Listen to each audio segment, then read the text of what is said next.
Juste avant de lancer un nouvel épisode, je t'invite à aller faire un tour sur vestiaire.org/livre. La grande question à laquelle on essaie de répondre sur ce podcast, c'est comment construire une carrière de sportif de haut niveau. Devine quoi, avec Maxime Dubois-Danguin, on a fait un gros boulot pour synthétiser l'ensemble des interviews qui sont déjà diffusées sur le podcast dans les vestiaires et on a sorti ce qui j'espère sera ton prochain livre de chevet. C'est à découvrir sur vestiaire.org/livre. C'est disponible en version électronique sur notre site et puis sur Amazon si tu veux la version papier. L'avantage, au-delà d'aller chercher un max d'informations en plus de tous les épisodes que tu peux entendre, c'est de pouvoir soutenir toutes les sportives et tous les sportifs de haut niveau actifs interviewés sur ce podcast, puisque tous les bénéfices de ce livre leur seront reversés. Voilà, allez, c'est parti pour un nouvel épisode et n'oublie pas vestiaire.org/livre. À tout de suite. Dis papa, ils font quoi les sportifs quand ils sont pas sur le terrain ? Croyez-moi, quand votre fils vous pose cette question, ça fait réfléchir. Surtout quand on sait que pas mal d'entre eux jonglent avec un ou plusieurs jobs pour pouvoir joindre les deux bouts. Et j'ai réalisé que beaucoup d'entre nous se posent la même question. C'est pour ça qu'il y a quelques années, j'ai décidé de lancer le podcast Dans les vestiaires pour plonger dans cette double vie. Parce que derrière chaque athlète, il y a une histoire et parfois un autre métier. À peu près au même moment, j'ai rejoint ePlayer, un cabinet de recrutement spécialisé dans les recherches critiques. Alors moi, je suis recruteur tech et avec mon associé, on aide les entreprises à trouver les perles rares, mais on accompagne aussi les entités qui veulent définir ou redéfinir une politique de recrutement. Et je peux vous dire que des sportifs de haut niveau, croisés au gré de nos chasses de candidats, on en a vu un sacré paquet. Et oui, parce que, encore une fois, vivre de son sport n'est pas si facile quand on n'est pas installé au plus haut des podiums depuis des années. Et encore, comme une marque bien installée, il faut y rester et se réinventer sans cesse.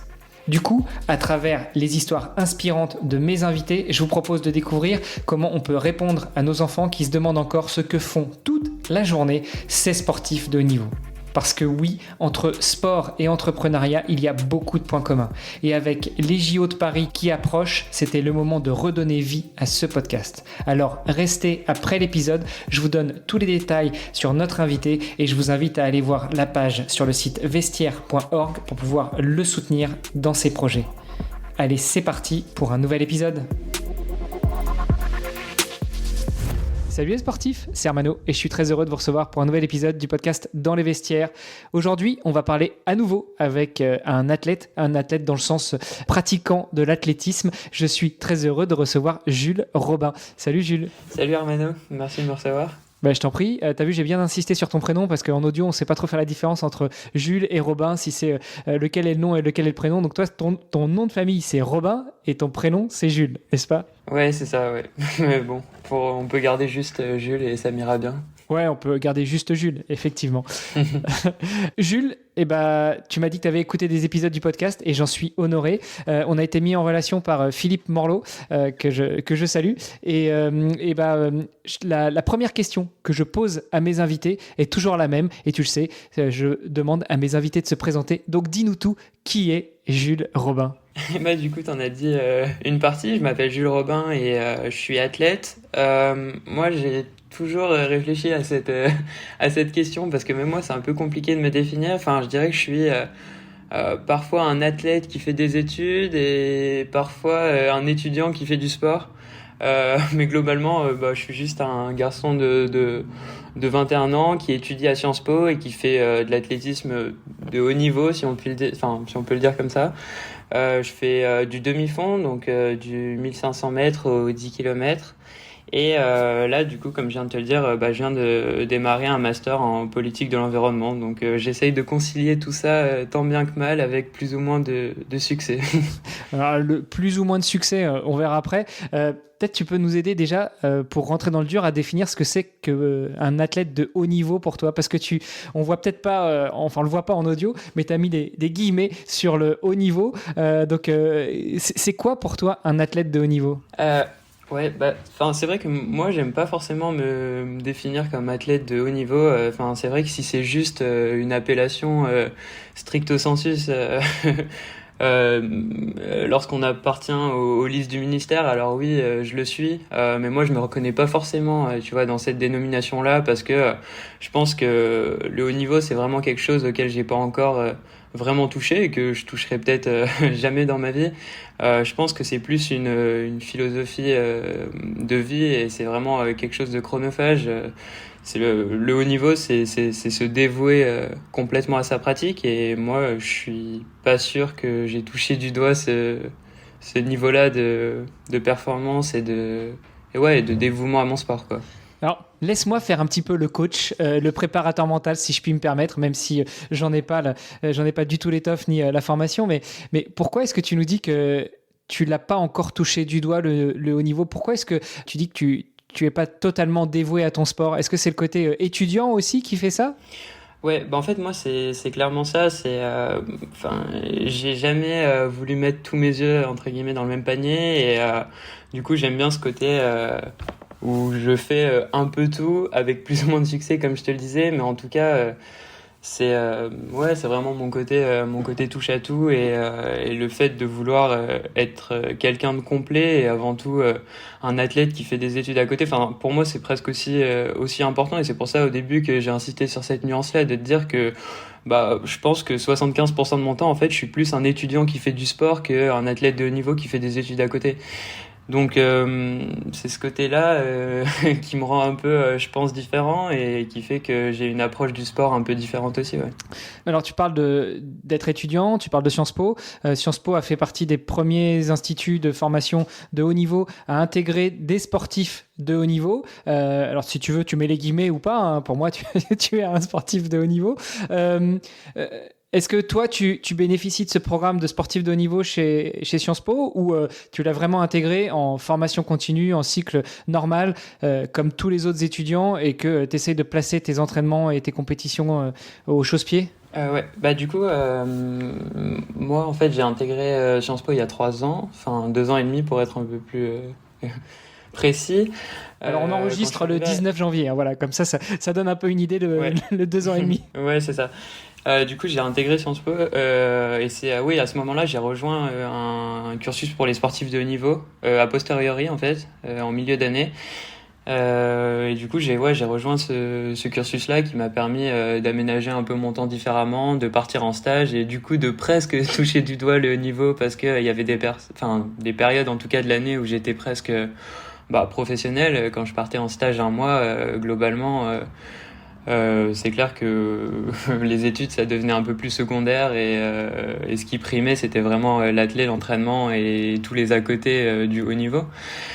Et puis là en revanche je viens de démarrer des cours de master et là pour le coup en master je bénéficie plus de ces aménagements donc là je suis redevenu un étudiant normal et lambda et ça me plaît bien de me fondre dans cette masse-là. Bon, on comprend mieux. Tu disais tout à l'heure que quand tu bénéficiais de cet aménagement pour les sportifs de haut niveau, tu as eu l'impression un peu plus de toucher du doigt le sport de haut niveau. Tu as même dit que tu te sentais un peu sportif professionnel, notamment quand tu partais en stage pendant un mois.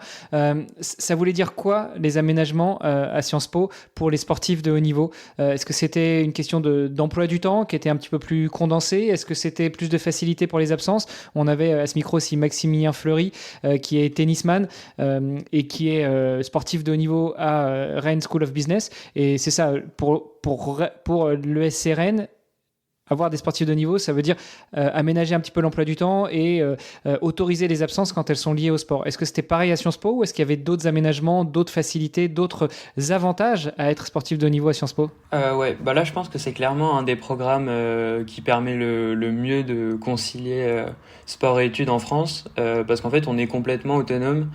C'est-à-dire qu'il y a des cours qui se tiennent 3 ou 4 jours par semaine, auxquels on peut assister ou pas, auxquels on peut assister ou pas en Zoom aussi, donc peu importe où on est aux 4 coins de la planète. Et puis c'est nous qui décidons aussi de passer les examens quand on le veut. Donc c'est clair qu'on a cette flexibilité-là qui fait que on peut globalement suivre les cours n'importe quand et n'importe où dans le monde, quoi. Donc c'est très très très facile. Petite précision, quand tu dis vous êtes libre de choisir quand vous voulez passer l'examen, ça ne veut pas dire qu'on vous donne le diplôme sans passer les examens. C'est juste qu'au lieu de les passer, je sais pas, en juin comme tout le monde, vous pouvez bénéficier d'un aménagement pour les passer en juillet ou en août ou en septembre si vous revenez des JO par exemple et qu'en plein JO, vous n'avez pas la tête à passer les examens, c'est ça? Ouais, non, mais en fait c'est ça. Le but c'était vraiment de permettre à n'importe quel pratiquant de n'importe quel sport de pouvoir avoir accès à des études un petit peu poussées.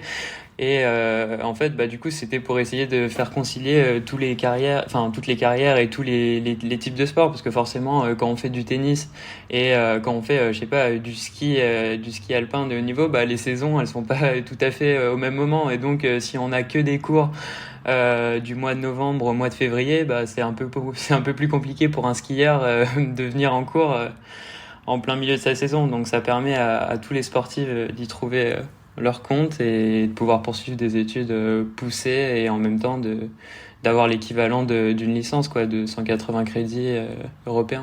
Ouais, bon, l'avantage c'est qu'en athlée, la saison elle était un peu calée sur l'année scolaire, non?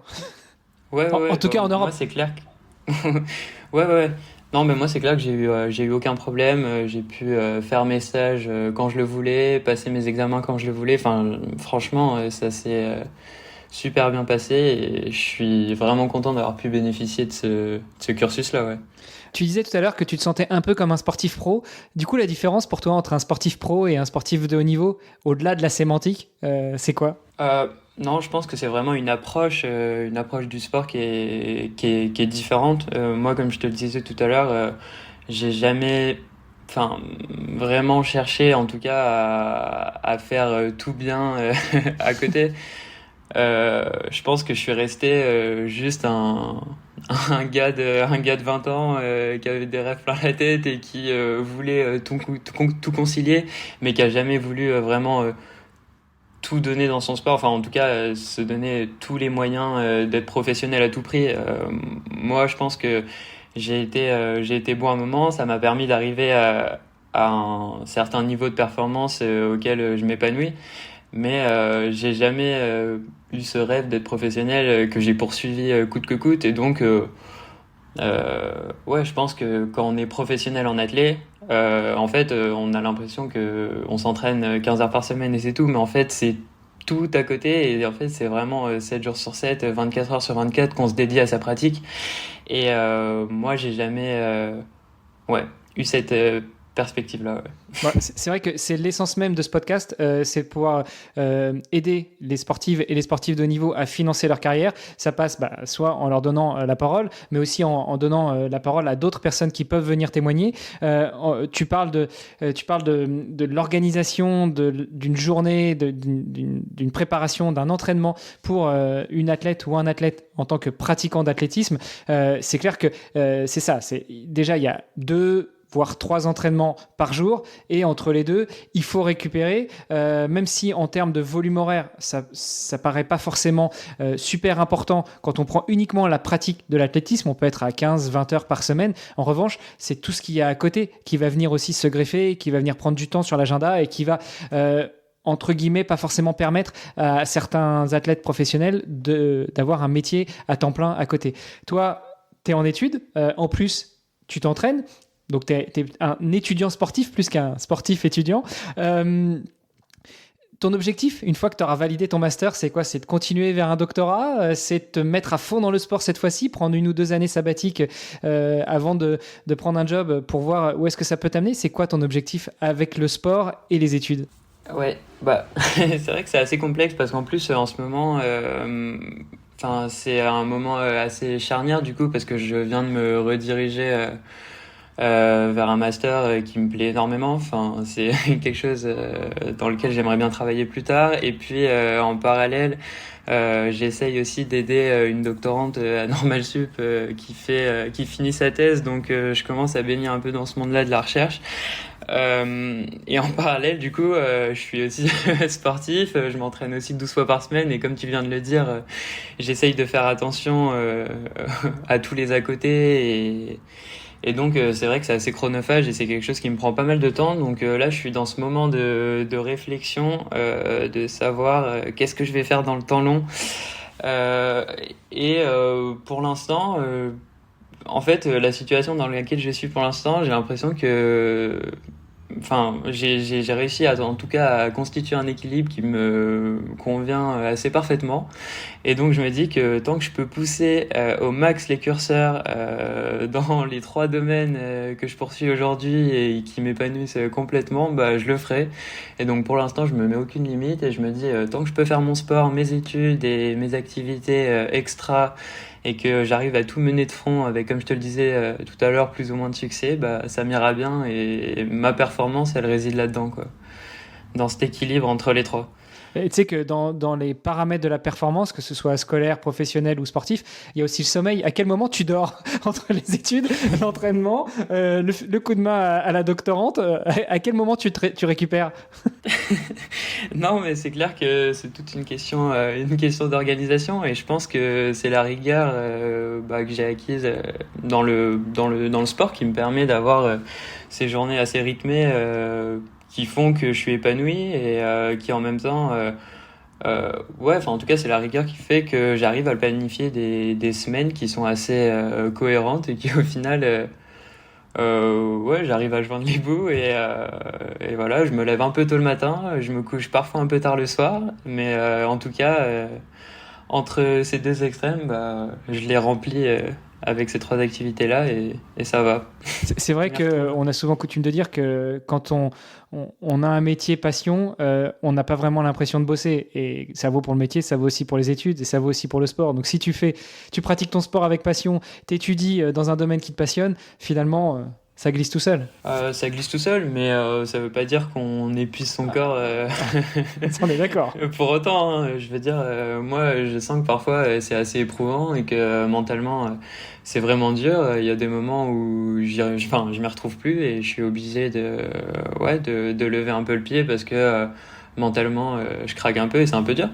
Mais globalement, c'est clair que c'est plus facile quand on le fait avec passion et quand on le fait dans quelque chose dans lequel on se retrouve et on a l'impression d'être utile, quoi. Tout à l'heure, tu parlais de rigueur. J'entendais aussi éventuellement des routines. Ça ressemble à quoi une journée, ou plutôt une semaine de Jules Robin? Alors, à quoi ça ressemble? Bah, je dirais que je me lève tous les matins assez tôt. Je pense, ouais, avant 7 heures, j'essaye. Et souvent, je m'entraîne entre 9 et 11 fois par semaine. Donc, ça fait que je double quand même pas mal de jours en course à pied. Donc, j'essaye souvent d'aller faire un petit footing le matin avant de partir en cours. Souvent entre 7 et 8 heures. Puis, je me dirige vers l'école. Et puis là, du coup, je sais quand j'y vais, mais je sais pas trop quand j'en reviens. Et en général, j'ai la grosse séance qui est planifiée le soir entre 18 et 20 heures, souvent avec mon groupe d'entraînement. Donc, soit dans le 93 à Pierrefitte, soit plutôt vers Vincennes. Et puis ensuite, je rentre chez moi et je dors le plus rapidement possible. Bon, elle est où la case devoir, travail personnel, préparation de l'entraînement, revue du planning, organisation des objectifs sportifs? Cette case-là, c'est vrai que je la néglige un peu. Je pense que c'est juste dans ma tête, tout est un peu fouillis et j'essaye de m'y retrouver tant bien que mal. Bon, bah écoute, j'aimerais bien être fouillis comme toi, hein, étudiant. Je suis pas que rigoureux. Ok. Écoute, c'est une certaine forme de rigueur, hein. On a déjà vu des gens qui vivent dans un appart ou dans une maison complètement en bordel et qui s'y retrouvent, hein. Dès que tu ranges, ils sont perdus. Ouais, c'est sûrement ça. Revenons un petit peu à toi et à ta pratique du sport. Quand est-ce que tu découvres le sport et est-ce que tu commences à découvrir le sport par l'athlétisme? Non, pas du tout. Bon, après, moi, j'ai vraiment l'impression que le sport, il a toujours plus ou moins fait partie de ma vie. En fait, j'ai aucun souvenir de moi sans être impliqué dans dans quelque manière que ce soit avec le sport. J'ai un père qui est assez sportif, un grand-père qui est assez sportif. Mon père, il a fait plusieurs Ironman et je sais pas, une trentaine de marathons, donc il y a peut-être un peu d'hérédité là-dedans.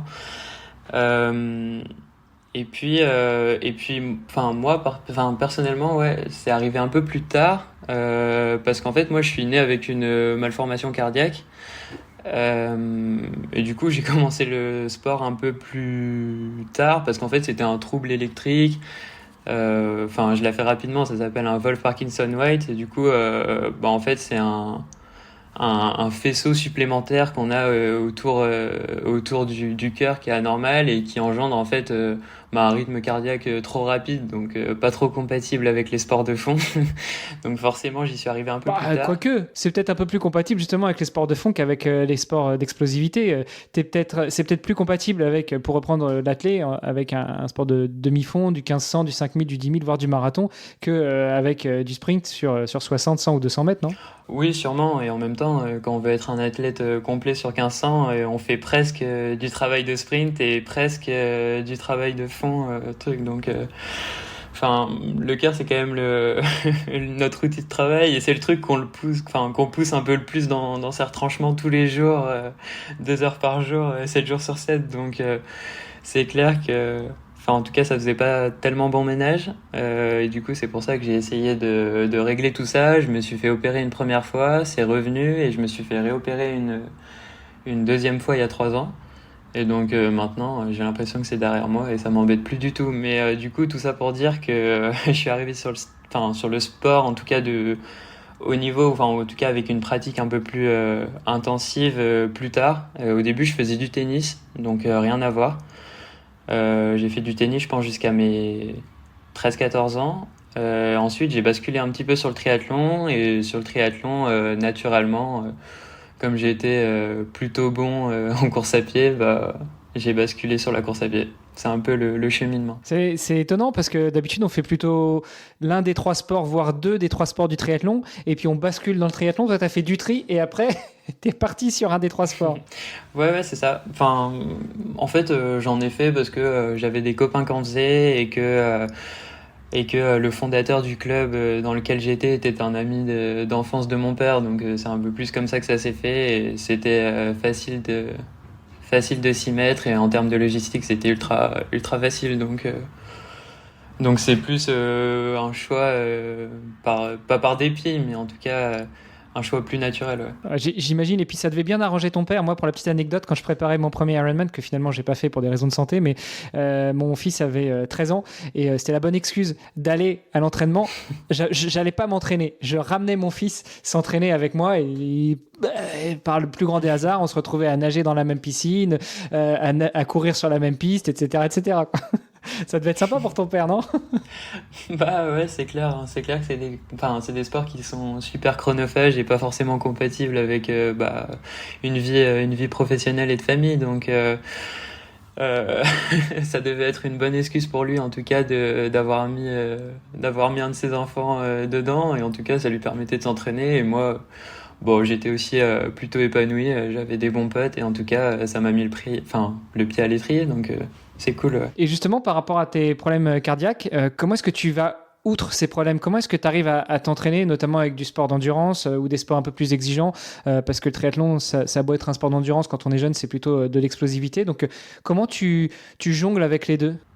En fait, maintenant, il n'y a vraiment plus aucune contre-indication parce que, comme j'ai essayé de te l'expliquer, c'est un faisceau électrique et donc, en fait, une fois qu'on en fait l'ablation, le truc il n'existe plus dans ton corps, donc à partir de ce moment-là c'est comme si tu étais redevenu complètement normal. Le seul risque que ça comporte c'est quand le truc est toujours présent et que t'as pas fait l'opération et que du coup on n'a pas brûlé ce petit faisceau et qu'à tout moment il peut se déclencher et donc faire des crises de tachycardie, et donc là c'est assez relou, quoi. Ma fille a la même chose. Elle a déjà fait une première opération et a priori, effectivement, quelques mois après, on lui a dit qu'il allait falloir y retourner. Donc, je connais un peu le truc. D'accord.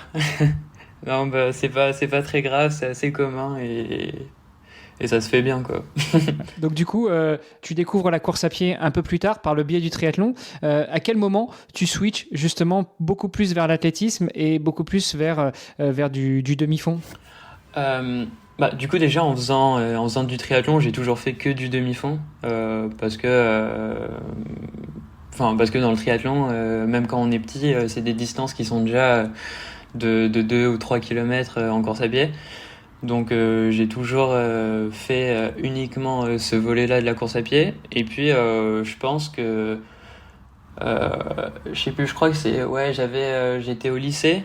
En seconde, j'avais essayé de faire une année où je m'étais vraiment beaucoup investi dans le triathlon, où j'avais essayé de nager beaucoup plus parce que c'était ma faiblesse. Enfin, en tout cas, j'y étais arrivé beaucoup plus tard dans la natation et on sait bien que c'est un sport vraiment super technique et que du coup, faut vraiment en bouffer pour combler le niveau. Et j'en avais fait beaucoup. J'avais atteint un niveau qui était assez bon, tu vois. J'avais fait enfin, je sais pas si ça te parle, mais ça s'appelait des stages IAT, qui était un peu l'antichambre de l'équipe de France de triathlon jeune.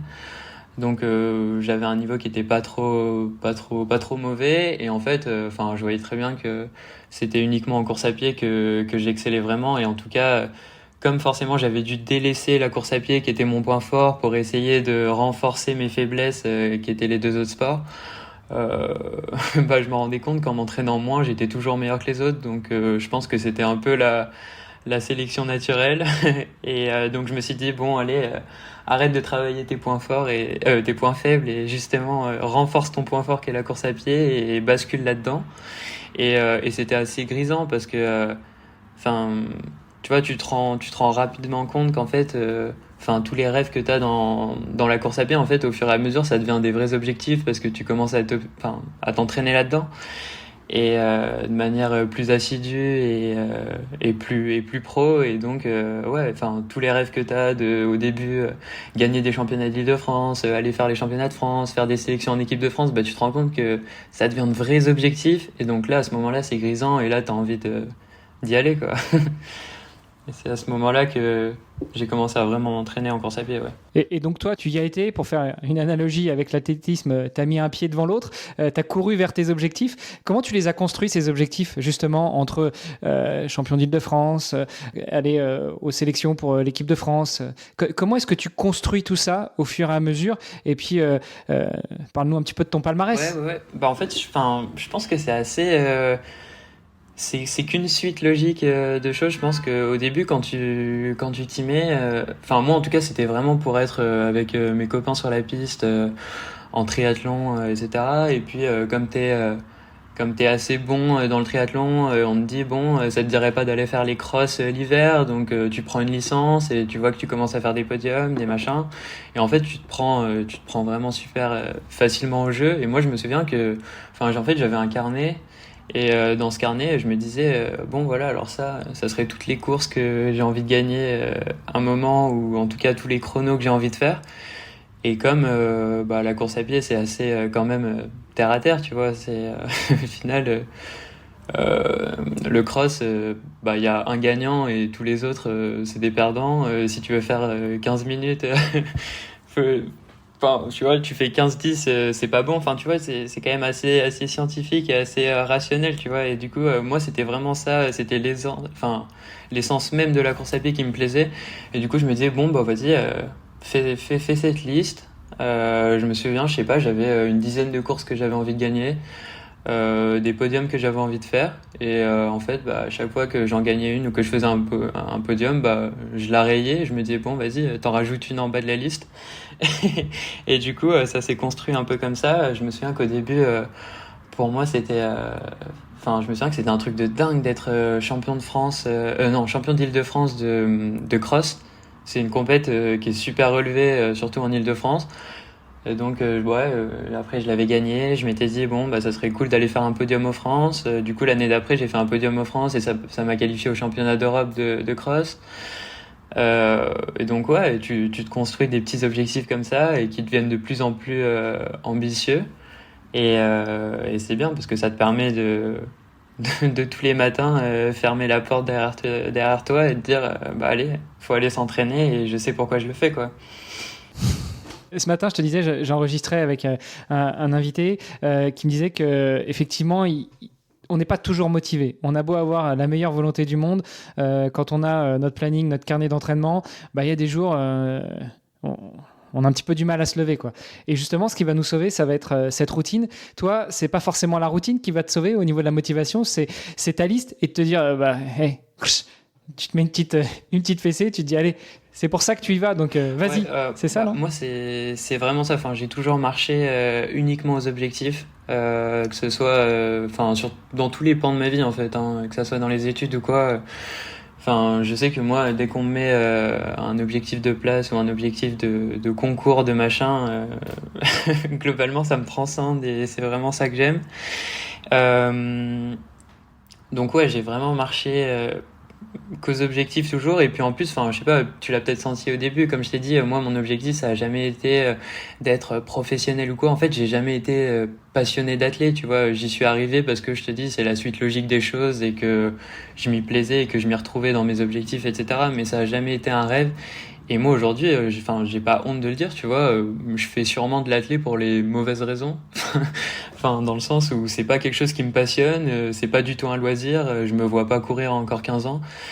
Et en revanche, du coup, ouais, moi, ce qui m'a fait tous les jours claquer la porte de la maison et me dire, allez, faut aller s'entraîner, ça a toujours été uniquement des objectifs liés à la performance et rien d'autre, quoi. Honnêtement, tout à l'heure, je te disais que je m'entraîne entre 9 et 11 fois par semaine. Enfin, ça serait te mentir que de te dire je prends du plaisir les 10 fois, quoi. Pas du tout. Je prends même du plaisir peut-être que 2 fois sur 10, quoi. Mais le reste, c'est juste de la discipline. Ouais, mais du coup, ton plaisir, tu vas aller le chercher dans l'atteinte de ton objectif. Voilà, c'est vraiment ça. Ce qui me nourrit, quoi. Je comprends mieux que tu mettes un petit peu des guillemets sur le côté sportif de haut niveau. Tu y vas, tu prends ton pied quelques fois à l'entraînement, surtout en compétition quand tu gagnes, quand tu rayes des lignes sur ta liste et puis que tu rajoutes une autre ligne. T'en es où là dans ta liste? T'as toujours 10 courses objectifs ou ça commence à se réduire? Parce que ce qui me fait peur, c'est qu'une fois que tu auras coché toutes les cases, qu'est-ce que tu vas faire? Non, maintenant j'ai beaucoup d'autres objectifs, hein. Honnêtement, c'est beaucoup plus facile de trouver des objectifs que de les rayer. Donc non, moi, des rêves, j'en ai plein la tête. Et puis, comme tu as dû le comprendre là depuis le début, j'ai aussi des rêves dans d'autres d'autres pans de ma vie, comme je te le disais. Donc je pense que sportivement parlant, j'en ai des très très gros que je réaliserai sûrement jamais, mais en tout cas qui me poussent tous les jours à continuer de m'entraîner et à continuer à prendre du plaisir, en tout cas dans cette quête vers la performance. En tout cas, j'essaye d'y tendre, quoi. Bon, vas-y, tu nous partages 2-3 des lignes de ta liste sur les objectifs sportifs. Hein. Le reste, on te laisse les garder, tu nous les partageras plus tard. Sportif, là, ça va paraître complètement fou, mais moi, mon rêve ultime, c'est de gagner l'UTMB. On est plus sur du cross, là. C'est un petit peu plus long qu'un cross, quand même. Donc c'est un cross un peu long où globalement, tu essayes de faire le tour du Mont Blanc avec 10 000 mètres de dénivelé en moins de 20 heures. Donc, sur 170 km. Ouais, sur 170 km en traversant 3 pays. Et c'est pas en vélo, hein. C'est bien en courant. Ouais, c'est bien en courant. Donc, celui-là, c'est peut-être celui qui est tout en haut de la liste, quoi. Écoute, il y en a qui l'ont fait, l'année dernière. Les 2 premiers, ils étaient en moins de 20 heures. Hein, donc, il faut pas se fixer de barrières. Non, mais je m'en fixe pas et je m'en cache pas non plus. Donc, je suis très content d'avoir cet objectif-là en haut de ma liste. Et en tout cas, je sais que un jour, je le... Enfin, en tout cas, je me retrouverai sur cette ligne de départ à Chamonix qui me fait rêver. Et je sais pas si je le gagnerai, mais... En tout cas, c'est un truc qui m'anime, quoi. Bon, le seul problème, c'est que l'entraînement UTMB à Paris, c'est chaud, faut réussir à trouver de la grimpette. Ouais, mais bon, tu vois, je vais encore peut-être une fois retomber sur mes pattes parce que comme je fais un master en politique de l'environnement, je vais peut-être être amené à bouger dans certains endroits où disons où l'environnement est un peu plus propice et à mes études et au sport de montagne. Donc je retomberai peut-être sur mes pieds une nouvelle fois et ça me permettra une nouvelle fois de faire concilier les deux, quoi. Bon écoute, c'est le pire qu'on te souhaite en tout cas, hein. Et moi je rêve de te voir sur la ligne de départ de l'UTMB et puis tant qu'à faire même pas faire un podium, gagner, quoi. Ouais, bon. Pour l'instant, j'ai pas envie d'être trop prétentieux parce que c'est même pas une discipline que je pratique actuellement, donc Donc ouais, c'est clair que c'est un peu présomptueux de te dire ça là, mais en tout cas, c'est des objectifs de cet ordre-là que j'ai sur ma liste et c'est ce qui fait, enfin en tout cas, maintenant tu comprends pourquoi j'arrive à sortir tous les jours de chez moi, matin et soir, quand il fait nuit tout l'hiver, pour pouvoir aller c'est clair. faire ces kilomètres, quoi. C'est clair, je comprends tout à fait. En tout cas, non, je trouve pas ça présomptueux. Hein. Au contraire, je trouve que tu fais part d'énormément d'humilité et j'apprécie ce petit partage. Si tu veux, on pourra l'enlever au montage, sinon on le laisse. Laisse-moi réfléchir un peu. Ça va. Je ferai le montage, je te le partagerai et puis je te le ferai valider. Ok, ça va pas de souci. En plus de tes ambitions sportives, tu es étudiant. Comment est-ce qu'aujourd'hui tu finances ta, entre guillemets, carrière de sportif de haut niveau ? J'entends que pour toi, c'est pas forcément du plaisir, c'est pas forcément un loisir, ça fait partie des objectifs que tu veux atteindre. Mais faut se lever le matin, faut acheter du matériel, faut manger, il faut se déplacer parce que les courses, elles sont rarement au pied de chez toi, quoique en Ile-de-France, il y en a quelques-unes qui sont sympas quand même. Donc comment est-ce que tu finances un petit peu tout ça ? Aujourd'hui, moi, j'en vis pas. Je vis pas de l'athlé. C'est pour ça que je te disais, ouais, je suis même pas semi-professionnel, mais en tout cas, j'ai des partenaires privés qui m'accompagnent depuis 2 ans. Mais du Tu coup, peux les citer hein, si tu veux. Ouais, du coup, moi, mon sponsor principal, c'est Oka, qui est une marque pareil en plus qui est née à Annecy, donc ça me parle pas mal parce que j'ai toute une partie de ma famille qui est de là-bas. Ça a été racheté aujourd'hui par des Américains, par un fonds américain, mais en tout cas les racines restent en Haute-Savoie, donc ça me fait très plaisir de faire partie de cette marque. Et puis ensuite j'ai une marque de nutrition qui s'appelle NAC, et l'année dernière j'ai été aussi accompagné par Iron, du coup, qui est un revendeur pareil de chaussures. Ouais. C'est une place de marché principale en France. Donc ouais, moi j'ai ces 3 partenaires qui me permettent en tout cas de partir en stage quand je le veux, de partir, ouais, comme tu le disais, aux compètes, parce que c'est vrai que c'est de plus en plus rare d'avoir des compètes de haut niveau.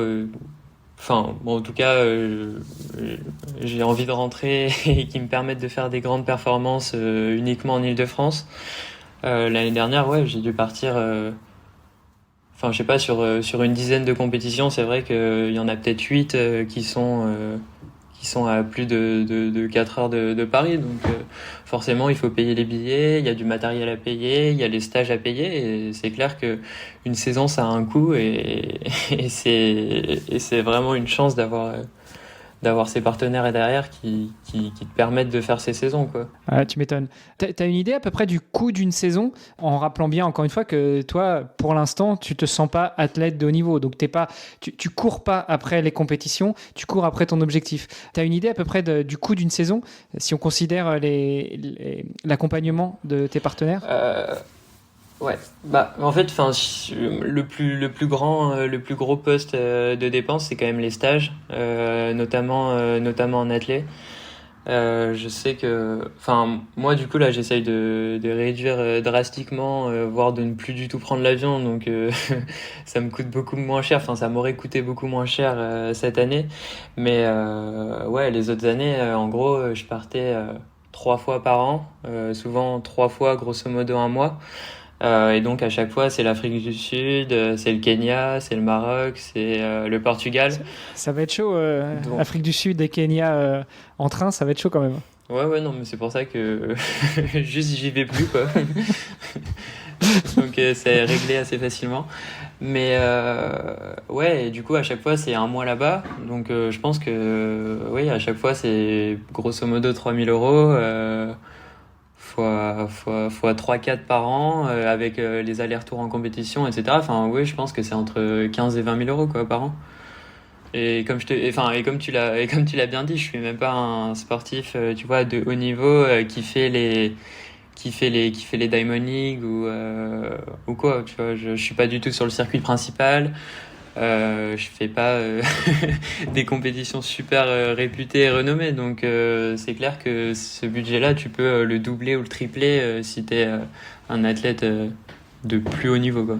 Donc c'est assez conséquent et c'est clair que si on doit le sortir de sa poche, t'as intérêt à avoir les reins solides, quoi. C'est ça, et c'est tout l'antagonisme pour les sportifs de haut niveau qui souvent soit ont arrêté leurs études, soit sont encore en études pour pouvoir se consacrer à leur sport, et du coup qui n'ont pas de revenus, mais malgré tout, il faut quand même financer une carrière comme ça, quoi. Ouais, non, mais c'est clair que, enfin, aujourd'hui, c'est le frein, je pense, de beaucoup d'athlètes qui sont super doués. Et moi, je le vois encore plus, tu vois, enfin, dans mon club ou dans la ville où j'habitais avant, parce que moi, du coup, je suis licencié en Seine-Saint-Denis, dans le 93, et moi, enfin, je sais pas, j'ai vu passer mais des tonnes et des tonnes de mecs qui étaient, je pense, les plus doués de France et qui auraient pu faire des tonnes de podiums au championnat de France, voire au championnat d'Europe, et qui juste, faute de moyens, on fait autre chose, ou on fait du foot, ou on fait quelque chose d'autre, tu vois, moins onéreux à la place. Enfin, juste parce qu'ils pouvaient pas se permettre de partir en stage ou s'acheter 3 paires de pompes par an, et donc c'est vite un frein, quoi. Alors qu'à la base, la course à pied, tu vois, ça reste un sport dont l'essence t'as juste besoin d'un short et d'une paire de baskets et tu vas courir, quoi. Ouais, et encore, moi j'ai fait toute une année de préparation pieds nus, donc t'as peut-être même pas besoin de chaussures. Bon, quand t'es accompagné par Oka, forcément tu vas pas dire le contraire. Ouais. Non, moi, pas encore pieds nus. Et toi, justement, qui est accompagné par 3 partenaires privés, tu les as cités, il y a Oka, il y a NAC, et puis il y avait Iron l'année dernière. Ce serait quoi ton meilleur conseil, justement, pour les aspirants sportives et sportifs de haut niveau, pour pouvoir entrer en contact avec des partenaires privés pour leur demander un soutien? Est-ce que c'est un travail de longue haleine? Est-ce que tu attends que les partenaires viennent à toi? Ou est-ce que tu as la technique qui va permettre à tous les auditeurs, les auditrices et même les invités du podcast de pouvoir enfin vivre de leur sport? Ouais, là encore une fois, ce sera un peu présomptueux de dire que j'ai la réponse. Mais non. Ouais, t'es passé par là. Ouais, non, mais c'est clair que j'y suis passé par là, et je pense que de toute façon, enfin, il y a deux biais, hein. Faut être soit très fort, et dans ce cas-là, ils viendront à toi, à vous. Soit, enfin, moi, souvent, j'essaye de me mettre du côté de la marque, tu vois, et je me dis, aujourd'hui, quels sont les athlètes, tu vois, ou les personnalités qui me font vraiment rêver. Et pour moi, aujourd'hui, enfin, les athlètes les plus intéressants et en tout cas moi que j'admire vraiment, c'est ceux qui comprennent que c'est des personnalités publiques, et que aujourd'hui public, tu vois, ça veut dire, enfin, en fait, public à la base chez les Grecs, ça voulait dire politique, en fait. Enfin, on peut remplacer tout le temps public par politique. Et je crois que c'était Hannah Arendt dans La condition de l'homme moderne qui disait justement qu'en fait, le politique, c'était le domaine de la liberté, et c'était le lieu d'expression des subjectivités, je crois. Je le dis mal, hein, mais elle disait ça, je crois. C'était le lieu d'expression de la subjectivité. Et donc aujourd'hui, je pense que vraiment le but, c'est que les athlètes, ils prennent à bras le corps des sujets publics, et qu'ils en parlent, et que ça, moi, j'aime bien les athlètes qui s'engagent et qui comprennent que c'est des personnalités réellement publiques et qui ont un impact dans la société, quoi. Ah, ça, et puis il y a ce sujet justement qu'on a abordé avec Alban Benasser, avocat en droit du sport, on faisait le constat malheureux, c'est que beaucoup de sportifs n'ont pas le temps ou n'ont pas les compétences pour se consacrer à leur personal branding, à leur propre image. Et malheureusement, pour vivre de son sport, t'es pas obligé d'être le plus fort, le meilleur, le plus beau, tout ce que tu veux. Il faut être un bon communicant, travailler sur ton image, et c'est finalement ce que tu as à rendre en échange de tes partenaires qui vont pouvoir t'accompagner. Non, mais c'est clair, hein. Et je pense en plus que la course à pied, quelque part, c'est justement quelque chose d'assez vertigineux, dans le sens où pour être un athlète de haut niveau et pour tendre en tout cas vers la performance, faut forcément à un moment développer une force de travail sur le temps long.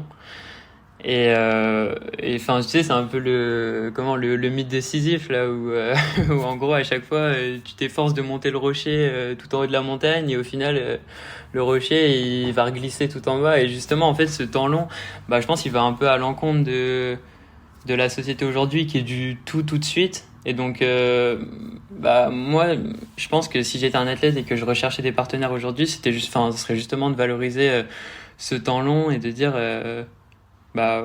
enfin voilà, j'ai des vraies convictions et je vais jusqu'au bout des choses et c'est ça qui prime, quoi. Bah, c'est un peu ce que tu as fait aujourd'hui, hein, en nous disant que toi, tu as tes convictions. Des convictions, c'est pas forcément uniquement de courir pour le plaisir, mais c'est aussi de courir pour un objectif. Et que l'un de tes objectifs à long terme, il est quand même assez osé. Remarque, avec Oka qui t'accompagne, ça peut être pas mal. C'était un beau sponsor de cette épreuve. Ouais, bah, c'est le sponsor principal, donc je pouvais pas mieux tomber. T'as remarqué que je reste un petit peu mystérieux sur l'objectif, parce que si tu me dis après, finalement, coupe l'histoire de l'UTMB, comme ça, j'aurais qu'un seul endroit à couper. C'est clair, d'accord. C'est très pertinent là pour l'instant. Ça marche. Jules, c'est top ce que tu nous partages. Cet échange, moi, plein d'humilité. J'apprécie, j'adore vraiment ta façon de voir les choses et de t'exprimer. On sent aussi que tu es assez cultivé. Pour aller citer Hannah Arendt, il faut quand même déjà avoir bien avancé, bien étudié. J'apprécie aussi. J'ai coutume de terminer le podcast avec une question qui, en soi, est assez simple, mais parfois un peu déroutante. Si tu pouvais te projeter en arrière et parler au petit Jules Robin de 15 ans, tu vois, quand tu vas switcher entre le triathlon et la course à pied. Pour toi, finalement, ça fait pas si loin que ça. C'était qu'il y a 6 ans, mais voilà. Si tu pouvais te mettre à côté de lui et que lui sache quelle vie il va vivre les 6 prochaines années. Donc, il sait très bien que tu es son futur, il sait très bien quel futur tu as vécu. Qu'est-ce que tu penses que le petit Jules Robin de 15 ans dirait au grand Jules Robin de 21 ans ?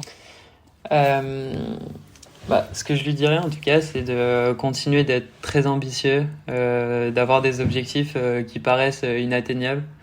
Mais ouais, comme je te disais, en tout cas, c'est d'avoir vraiment des rêves en fait, qui peuvent quand même devenir des objectifs. Et pour les réaliser, ces objectifs, je pense que je lui dirais justement entoure-toi bien. Parce qu'au final, en fait, pour être un athlète de haut niveau, faut briser ce mythe qui est qu'il faut être super égoïste et renfermé sur soi et faire les choses que pour soi. Je pense que aujourd'hui, je réussis mieux parce que je suis un meilleur copain pour ma copine, un meilleur fils, ou parce que je prends plus en compte tu vois, mon entourage. Et donc le but, ouais, ça serait de lui dire entoure-toi bien et rêve grand, quoi. Ouais, mais là, tu me l'as fait à la politicien. Là, c'est pas la question que je t'ai posée. Je te l'aurais posée de toute façon, ce que toi, t'allais lui dire. Mais la première question, c'est qu'est-ce que lui dirait de toi en sachant la vie qu'il allait vivre dans les 6 prochaines années? Ah non, je lui dirais juste, dans ce cas-là, éclate-toi et éclate-toi, profite de toutes les opportunités que t'auras, sois gentil avec les gens qui t'entourent et moins égoïste que tu l'étais il y a 6 ans. Et non, je te dirais juste profite. Super. Écoute, merci beaucoup Jules pour ce moment qu'on a passé ensemble. 45 minutes finalement, hein. Tu vois, c'est passé tout seul. Hein. Où est-ce qu'on te suit si on veut en savoir plus sur toi, suivre ton actualité, savoir où est-ce qu'on peut venir te rencontrer, partager un entraînement avec toi? Si c'est en termes d'entraînement, et comme je suppose qu'il y aura pas mal d'athlètes dans tes auditeurs, c'est peut-être sur Strava que c'est le meilleur endroit. Ça, c'est un super tuyau. À chaque fois, j'oublie. Mais effectivement, il faut que je demande à tous mes invités leur Strava. Je mettrai ça dans les notes de l'épisode. Ça peut être sympa de se créer un réseau, se créer un club dans les vestiaires avec les invités et les pratiquants, les auditeurs qui ont écouté le podcast. Bah ouais, carrément, parce que c'est sûr qu'il doit y avoir un certain nombre de tes auditeurs qui courent. Donc, c'est peut-être ici qui verront le plus. J'essaye d'être assez actif et de faire des trucs un peu à ma manière en mettant des photos, des citations, des trucs que je lis, des machins. Donc j'essaye d'être assez vivant là-dessus. Et puis sinon, sur Instagram ou LinkedIn, Jules Robin, partout. Je mettrai de toute façon les liens dans les notes de l'épisode. Merci beaucoup Jules, c'était un bon moment. J'espère que ça t'a plu. Et puis hâte, un de ces 4, en venant en région parisienne, de te croiser puis d'aller partager quelques mètres de bitume ou de tartan. Carrément. Merci beaucoup à toi en tout cas de m'avoir reçu. C'est passé super vite. On a déjà parlé 45 minutes et c'était cool. Donc merci à toi de permettre aux sportifs de s'exprimer et de faire comprendre aux éditeurs que le sport de haut niveau c'est pas que sympa et que ça a un coût. Donc merci de mettre tout ça en lumière. Je t'en prie. À bientôt. Merci, à bientôt. Alors on est d'accord, chaque athlète a une histoire unique, comme tous les athlètes que vous avez pu entendre sur ce podcast jusqu'à présent. Et d'ailleurs, il n'y a pas que des athlètes, il y a aussi celles et ceux qui font le sport, il y a aussi des entrepreneurs, des experts business qui viennent nous parler de leur vision, de comment est-ce qu'on peut construire une carrière de sportif de haut niveau ou accompagner. Justement, on a écrit le livre dans les vestiaires qui s'appelle Secret de champion. Avec Amazon, vous pouvez le faire imprimer et le recevoir directement chez vous. Sur le site, ce sera de la version électronique. Tout ça pour dire que le média dans les vestiaires œuvre pour soutenir les sportives et les sportifs de haut niveau, pour les aider à construire leur carrière et pour atteindre le plus haut niveau. Qui sait, peut-être on retrouvera une bannière dans les vestiaires sur les podiums des Jeux Olympiques. En tout cas, n'hésitez pas à venir échanger avec nos invités sur leurs réseaux sociaux. Tous les liens sont dans les notes de l'épisode. Et puis, chaque euro compte. On a besoin de vous. 100% des dons sont directement reversés aux sportives et sportifs de haut niveau invités sur le podcast Dans les vestiaires. Notre objectif, c'est de mettre en lumière ces héros du sport et ils ont besoin de votre soutien. Le plus simple, c'est encore de partager leurs histoires et de les aider à briller sur la scène internationale. Et ainsi, tout le monde fera un petit peu partie de cette superbe aventure sportive et philanthropique. Partagez leurs épisodes, ça nous aide et surtout ça les aide. Allez, sportez-vous bien et on se retrouve très prochainement pour un nouvel épisode. Salut les sportifs!